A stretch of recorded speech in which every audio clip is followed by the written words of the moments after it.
Another stone test with, this is a Narutaki, number 1195. Has a little bit of Namazu pattern right here. I have this vintage Kikuhide razor from Japan, and I have put some Kapton tape on it. I'm going to set the bevel on this DMT number 600.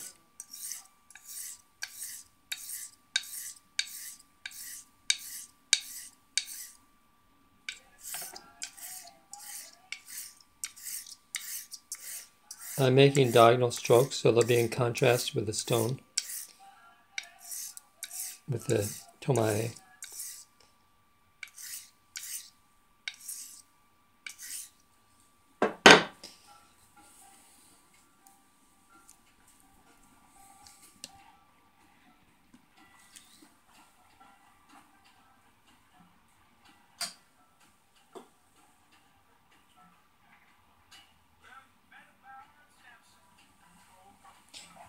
Here's how the scratch pattern looks.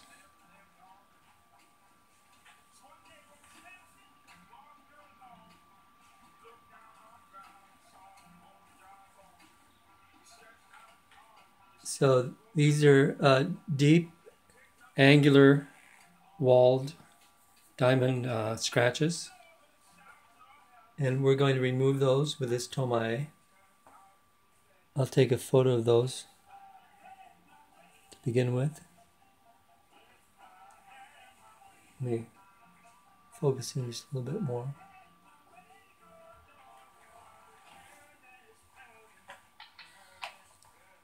Okay, so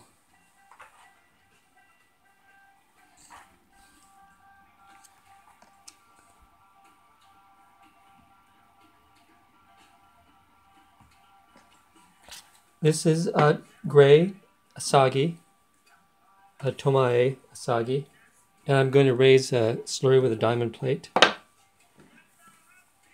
Make the plate wet.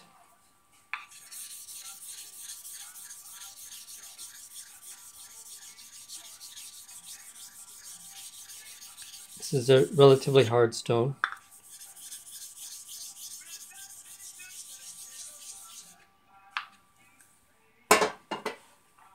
I'm going to put it in a stone holder.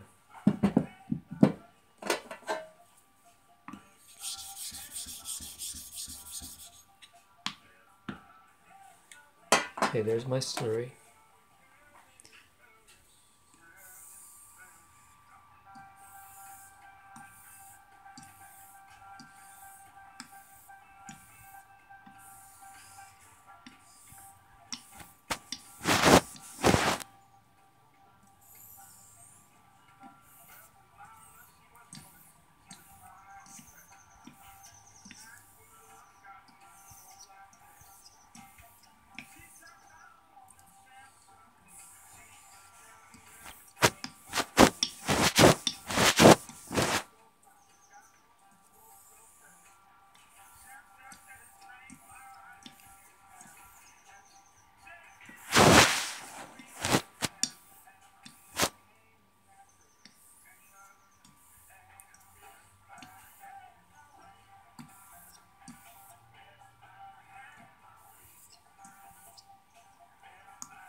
So that was 21 strokes,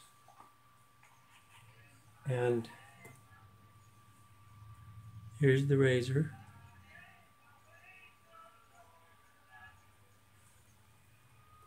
And you can see at the edge the predominance of those number 600 DMT scratches are gone. There are some still down, farther down on the bevel. but as they lead up to the edge, they begin to disappear. And I can remove all of those. Those were straight on strokes, and you can see the scratch pattern from the asagi. But I can remove all those 600 number 600 scratches if I use a few more strokes, and we'll do a series of circles.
Okay, so with a series of circular strokes, it creates a more pebbly finish on the razor.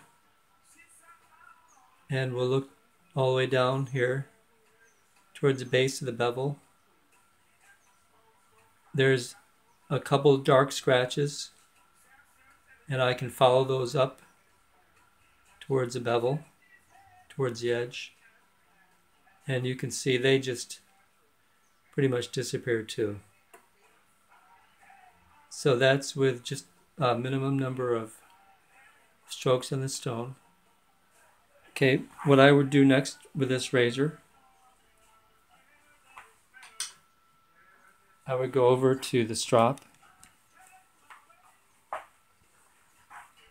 I have just a plain old leather strop here.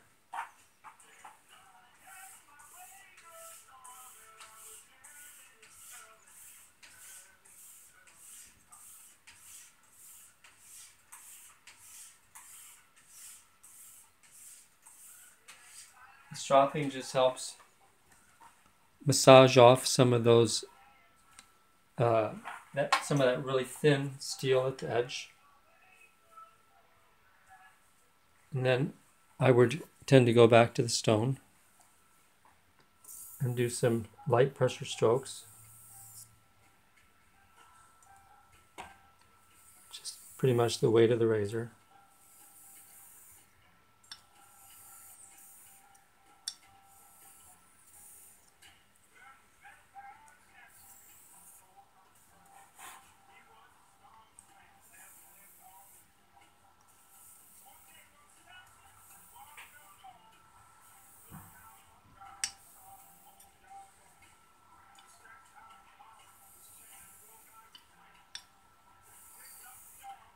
I'm really just guiding the razor along the surface. Now I would rinse off the stone with a little bit of water and the razor.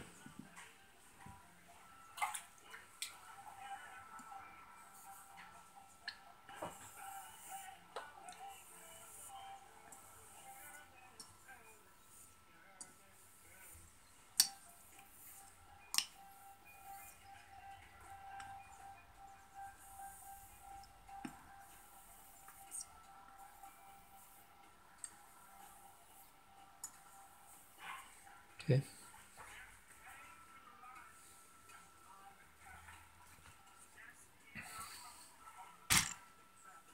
Hey.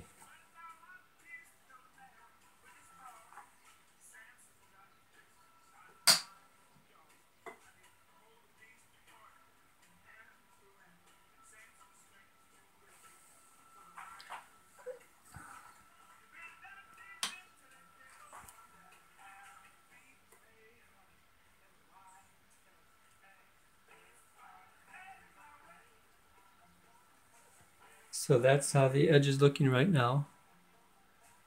It brightened up a little bit.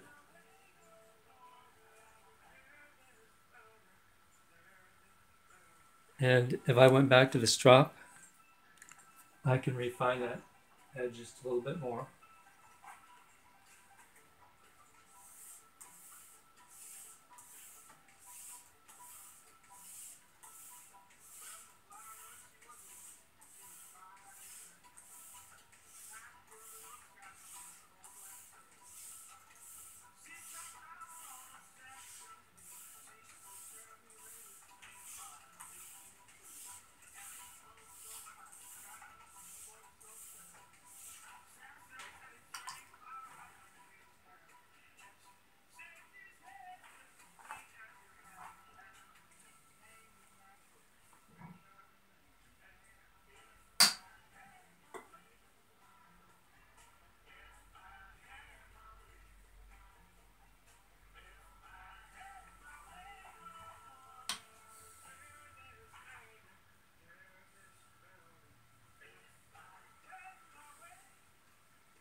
And you can see along that area just after the edge how the razor's brightened up there quite a bit. It was a pebbly finish, and now it's a flatter finish.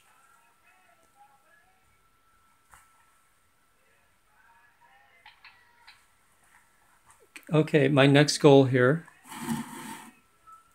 would be, before I shaved, I think it's a good idea to try to see if the razor will pass an HHT test, hanging hair test. And not everyone does this, but I do. And I think it's a good indicator of a shave. I mean, you have to do it time and time again to get the kind of results that you can, evaluate. But these are passing.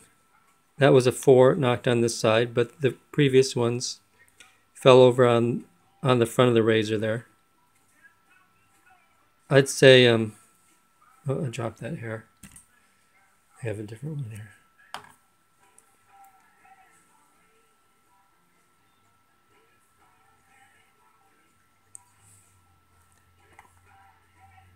That came back. So I think with a little bit more stropping, I mean, this razor is there. It's just with a little bit more stropping, I think we could get some higher results. And why don't I just do that? It takes about 30 seconds.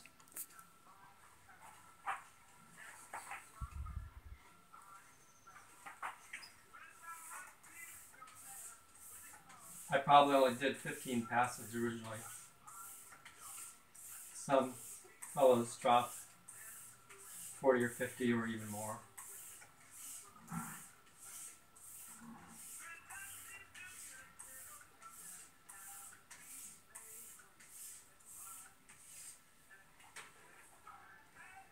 think that'll do it.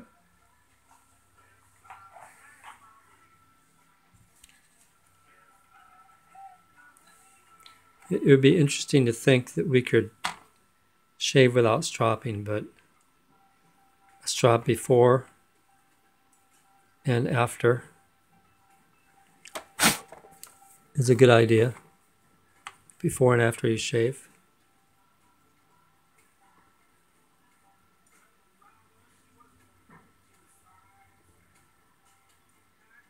Well, these are all bouncing back towards me. That one fell on the other side.